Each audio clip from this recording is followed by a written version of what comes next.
Meus irmãos, a paz do Senhor, tudo bem contigo? Pastor Presley. Queridos, eu tenho um texto especial hoje para compartilhar contigo e que se encontra no livro dos Salmos, de número 23 e o 5º verso.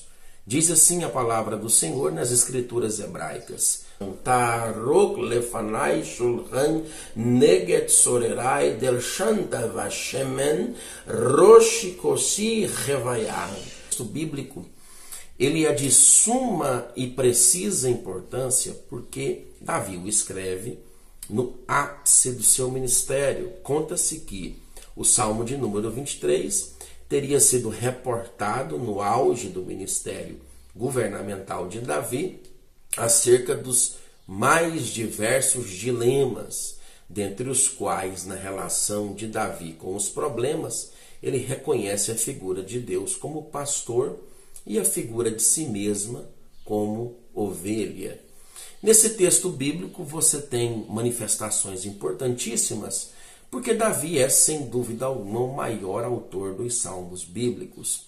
Recentes descobertas dos pergaminhos ou manuscritos do Mar Morto refletem a ideia de que Davi teria sido autor de diversos outros salmos e que não teria escrito apenas os 73 salmos que nós conhecemos como sendo salmos de autoria de Davi.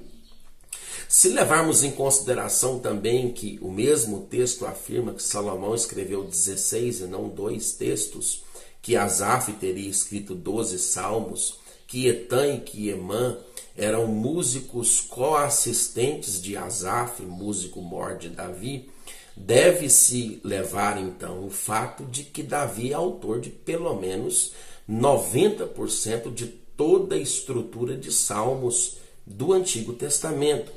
Isso porque desde o ano 1445 a 1447 a.C., durante os 2 anos caracterizados pelos 10 comunidades de Israel, pelos desertos de Zin, de Sin, Etã, Parã e Sinaítico, os filhos de Israel construíram, a mando de Moisés, com orientação de Deus, 2 tabernáculos. O tabernáculo provisional e o tabernáculo sinaítico, aquele em que Moisés, a partir dele, recebe o decálogo, que é uma expressão grega para deca, 10 logos, palavras, os 10 mandamentos, bem como no mês de Habib, o livro do Vaikra, o Levítico, e o livro do Número, Bar Migbar, que é um texto que reporta as peregrinações das comunidades de Israel, que eram 12 tribos, pelos caminhos desérticos, acerca dos quais foram mencionados aqui. Nesse texto bíblico você tem a oportunidade de debruçar diante do que Davi disse acerca do seu comportamento, ou do comportamento de Deus, ou da relação entre Davi e Deus em tempos de adversidade. O 5º verso do Salmo de número 23 reflete exatamente isso, como nós devemos nos comportar diante das intempéries da vida, das variáveis incontroláveis, do inimigo, do adversário, das demandas contrárias da nossa existência. E para fazer uma análise mais criteriosa, nós vamos adotar aqui alguns termos ou terminologias hebraicas para fazer uma exegese para melhor compreensão do texto. A primeira expressão, a ta'arok, com 2 As, ela vem de um verbo, e o verbo é o radical arar, e significa arrumar, ordenar, preparar, editar, redigir, comparar, ser igual, amassar, fazer massa de farinha. E é importante você capitular um pouco das ideias e vertentes pelas quais o hebraico te submete, para você levar em consideração o que de fato o texto bíblico quer propor. A outra expressão é a expressão panar. E a expressão panar, ela transliterada como panar, poderia ser também pinei, aquela expressão al pinei de Rom, que é a expressão de Deus observando a face do abismo, lembra? Torru, vorru, lá em Gênesis capítulo 1, versículo 2, quando a Bíblia mostra a terra sem forma e vazia, torru, varru, caos, abstrato, inexistência, profundidade, inócua, mas o Espírito de Deus observando. É a ideia de Pinei. Aqui no texto é um pouquinho diferente, é panar. E panar, aqui a expressão é voltar-se, dirigir-se, observar, retirar-se. Como a ideia do texto é refletir o comportamento de Deus com base nos óculos de Davi em relação aos adversários que se levantam, então Davi deixa claro para mim e para você que o próprio Deus observa no sentido de dirigir-se, de retirar-se, de prestar atenção. A outra expressão é a expressão shurram, é a expressão que vem dessa palavra shurram, que significa mesa. Então você tem Davi, inimigos e Deus agindo. E o que Deus faz? Uma mesa. Deus prepara uma mesa. E mesa fala de relacionamento. Então, primeira verdade a partir dessa palavra é que em tempos de crise, Deus nos prepara a mesa. E mesa para se assentar com Ele. Lembra lá de Apocalipse, o que Deus fala através de Cristo para a igreja de Laodiceia? Eis que estou à porta e bato, se alguém ouvir a minha voz e abrir a porta, entrarei, cearei com ele e ele comigo. A própria reedição da Páscoa, que também era uma festa alimentícia, comemorada no 14º dia do mês de Habib, para fazer menção ao anjo que passa sobre as 12 tribos de Israel e alcança a casa de Faraó, bem como seus vassalos, foi editada por Cristo, mas a configuração de mesa permanece. Temos a figura do corpo, a figura do sangue, sendo representado consecutivamente pelo pão e pelo suco de uva. Então, mesa fala de comunhão. Qual é a ideia que Davi quer passar para mim? Adversários se levantam, não discuta, vai para a comunhão com Deus. Inclusive, para falar de comunhão, me lembro quando Macário, um grande pai do deserto, chamado de os padres, talvez um dos mais importantes padres do deserto, junto com Poimon, com Palomão, com Santo Antão e com demais que fizeram menção a um cristianismo anacoreta naquela época, é extraordinário. Macário, conta-se que um discípulo chegou até ele e disse: Pai Macário, eu preciso alcançar o sucesso, salvar a minha alma, o que eu devo fazer? Ele disse: vai até o cemitério e amaldiçoa os mortos, depois volta até aqui. Assim o discípulo, animado e contente com a nova tarefa, vai até o cemitério e xinga todos os mortos. Ele retorna até Macário e Macário pergunta-lhe: tu xingaste todos os mortos? Ele disse: xinguei, mestre. Ele disse: o que eles te disseram? Ele disse: nada. Então volta lá agora e os elogia. Ele voltou, os elogiou, retornando a Macário, e Macário disse: fizestes o que te mandei? Sim, mestre. É claro que fiz, grande pai Macário. Ele disse: e o que os mortos te disseram? Ele disse: nada. Ele disse: faze tu da mesma forma, quando te elogiarem ou te criticarem, e terás sucesso. Salvarás a tua alma e alcançarás grandes posições. Lembra-te também disso, nunca julgues a ninguém, aprenda-te e fique em silêncio. São as colocações que Macário fala sobre como lhe comportar com a adversidade, com os inimigos, com as provas. E esse texto reflete um pouco dessa ideia. Levantou-se inimigos, se assente à mesa com Deus. A outra expressão é neged. Neged significa contra, em oposição, diante de, em frente de, refletindo a ideia de que os inimigos estão vindo e que você é capaz de observá-los pela própria visão. Mas entre observar inimigo e se assentar na mesa, a proposta da Bíblia Sagrada é: assente-se diante de Deus na mesa é uma oportunidade que você tem para melhorar a sua comunhão. A outra expressão é tsorer. Tsorer vem de inimigo, opressor, opositor, adversário.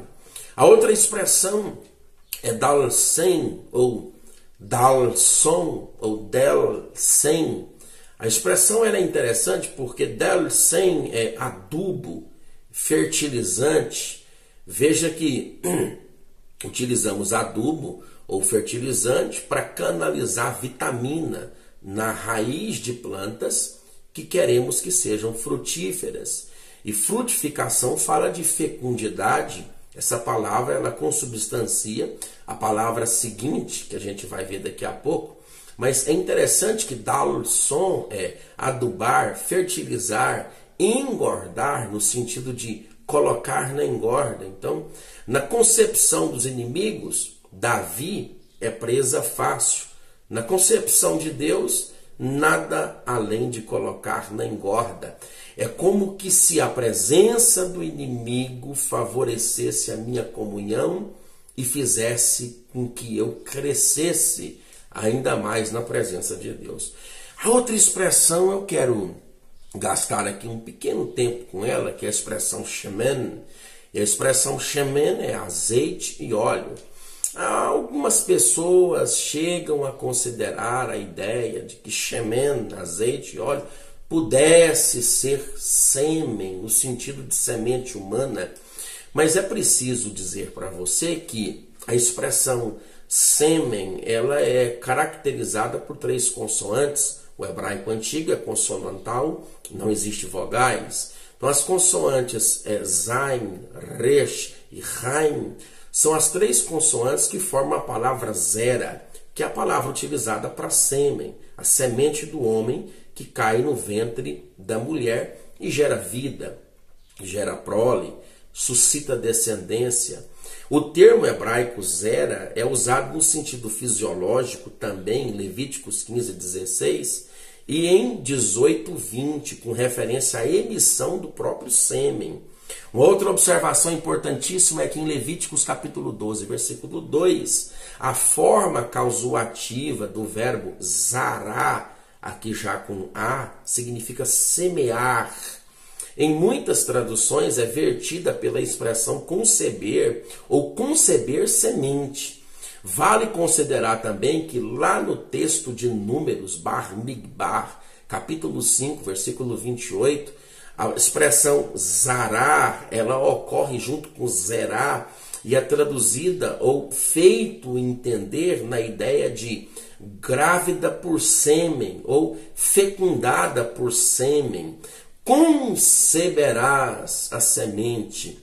O uso figurado desse texto nos mostra que na maioria dos casos das escrituras antigas em que a raiz da palavra zerá ocorre na palavra de Deus, é usada em referência à descendência ou à prole. A descendência animal é chamada por esse texto, principalmente em Gênesis, capítulo 7, versículo 3, os descendentes, vírgula, por exemplo, dos humanos, como no caso de Noé, são chamados assim. Esse texto pode ser provado nesse termo original em Gênesis capítulo 9, versículo 9, onde a Bíblia faz referência à mulher Agar, em Gênesis 16, 10, por exemplo. Deus manda que Abraão e seu descendente, a expressão descendente no original aqui é semente, zera, natural de fósseis, circuncidados em sinal do pacto que Deus fazia com eles. Mas no texto bíblico aqui, não é zera, é shemen. E shemen significa literalmente azeite, óleo. Agora, é interessante porque a expressão chamão, shemen, azeite, óleo, chamão, vem do termo azeiteiro, e o azeiteiro é aquele que trabalha com a oliveira, e a oliveira é a planta que produz azeitonas, e azeitonas é a fruta, azeitonas são frutas que geram com prensa o óleo, o azeite, este que cai na cabeça de Davi. Agora, tipologicamente, como símbolo, você tem a oliveira que produz azeite, e é a planta que figura dentre todas as plantas do Mediterrâneo como o maior símbolo de beleza, de longevidade e de fecundidade. Deixa eu te explicar aqui. Os inimigos se levantam, Deus constrói uma mesa, você se assenta nela, ceia com Deus, fecha os teus olhos para os inimigos e Deus te faz belo, longínquo e fecundo. Belo, longínquo e fecundo. Então Deus está dizendo para Davi: tira os olhos das intempéries, coloca os olhos em mim, eu te farei fecundo. A outra expressão é a expressão rosh. A expressão rosh vem de resh. Resh é cabeça. Lembra do Gênesis? B, pronomial. O sufixo pronomial. Bet é na. Na, no, na cabeça. No início. Pega essa palavra, no início. Na cabeça. Rosh, cabeça, chefe, líder, pico, cume, começo, início, parte ramificada. É como se Davi estivesse diante de Deus, que lhe diz o seguinte: os homens se levantam para te aniquilar, eu te dou um novo começo. Rapaz, mas eu vou te falar, que maravilha. Rosh é cabeça, óleo sobre a cabeça. Eu faço fecundo essa nova etapa na sua vida. Outra expressão é kos. A expressão kos é copo. Também pode ser destino, pode ser sorte. Alguém está sendo ameaçado com presenças adversas. Deus fala: nada disso que você vê com os olhos é o que vai acontecer a partir de agora, porque eu marco o teu começo. Mas, Senhor, é o meu fim aos inimigos. Ele disse: não, é o teu começo. Uma outra informação importante aí é a expressão rivaiar. E esse A aí tem o rei no final, mas tem um sentido de an. Os maçoretas colocaram aí esse patá e dá esse sentido aí também de abundância, de fartura, de plenitude, de saciedade. Queridos, que texto maravilhoso. Que texto que nos remete à ideia de que diante da adversidade não nos resta outro lugar do que a comunhão com Deus. Os inimigos se levantaram, vai para a presença de Deus. Vai para a presença de Deus e mantenha comunhão com Ele. Não é o teu final, é só um começo, é só um resh, é só azeite na sua cabeça. Queridos, que Deus possa te abençoar.